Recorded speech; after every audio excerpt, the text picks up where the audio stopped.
You believe in magic hedgehogs? Piper asked. Her dad laughed. I think Grandpa Tom was full of bull, too, just like the Greeks. It's just a big sky. I suppose there's room for Hercules and hedgehogs. They sat for a while, until Piper got the nerve to ask a question that had been bugging her. Dad, why don't you ever play Native American parts? The week before, he turned down several $1 million offers to play Tonto in a remake of The Lone Ranger. Piper was still trying to figure out why. He'd played all kinds of roles. A Latino teacher in a tough LA school, a dashing Israeli spy in an action-adventure blockbuster, even a Syrian terrorist in a James Bond movie. And of course, he'd always be known as the King of Sparta. But it was the part of Native Americans. It didn't matter what kind of role it was. Dad turned it down. He winked at her. Too close to home, Pipes. Even pretend I'm something I'm not. Doesn't that get old? Aren't you ever tempted, like, if you found the perfect part that could change people's opinions? If life's a part like that, Pipes, he said sadly, I haven't found it. She looked at the stars, trying to imagine them as glowing hedgehogs. All she saw were the stick figures she knew. Hercules running across the sky on his way to kill monsters. Dad was probably right. The Greeks and the Cherokee were equally crazy. The stars were just balls of fire. Dad, she said, if you don't like being close to home, why are we sleeping in Grandpa Tom's yard? His laughter echoed in the quiet Oklahoma night. I think you know me too well, Pipes. You're not really going to sell this place, are you? No, he sighed. I'm probably not. Piper blinked, shaking herself out of the memory. She realized she'd fallen asleep on the dragon's back. How could her dad pretend to be so many things he wasn't? She was trying to do that now, and it was tearing her apart. Maybe she could pretend for a while longer. She could dream of finding a way to save her father without betraying her friends, even if now a happy ending seemed as likely as magic hedgehogs. She leaned back against Jason's warm chest. He didn't complain. And soon, she closed her eyes and drifted off to sleep. In her dream, she was on a mountaintop. The ghostly purple bonfire cast shadows across the trees. Piper's eyes stung from smoke, and the ground was so warm the soles of her boots felt sticky. A voice rumbled from the darkness. You forget your duty.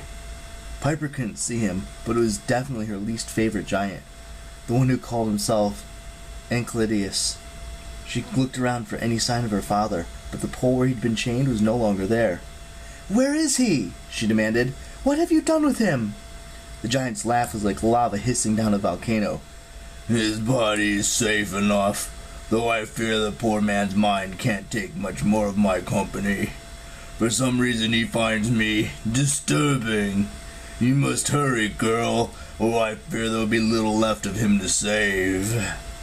Let him go! She screamed. Take me instead. He's just a mortal. But, my dear, the giant rumbled, we must prove our love for our parents. That's what I'm doing. Show me you value your father's life by doing what I ask. Who is more important, your father or a deceitful goddess who used you, toyed with your emotions, manipulated your memories, eh? What is Hera to you? Piper began to tremble.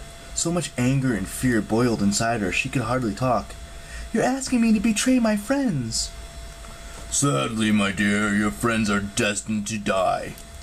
The quest is impossible. Even if you succeed, you heard the prophecy. Unleashing Hera's rage would mean your destruction. The only question now, will you die with your friends, or live with your father? The bonfire roared. Piper tried to step back, but her feet were heavy. She realized the ground was pulling her down, clinging to her boots like wet sand. She looked up. A shower of purple sparks had spread across the sky, and the sun was rising to the east. A patchwork of cities glowed in the valley below, and far to the west, over a line of rolling hills, she saw a familiar landmark rising from a sea of fog. Why are you showing me this? Piper asked. You're revealing where you are. Yes, you know the place, the giant said. Lead your friends here instead of their true destination, and I will deal with them. Or even better, arrange their deaths before you arrive. I don't care which. Just be at the summit by noon on the solstice, and you may collect your father and go in peace.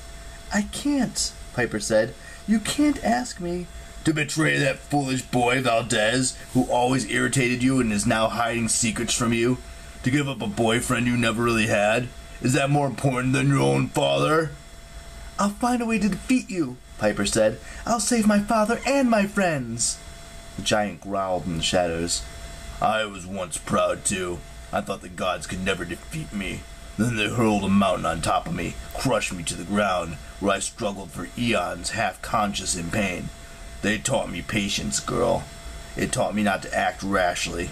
Now I've clawed my way back up with the help of the waking earth.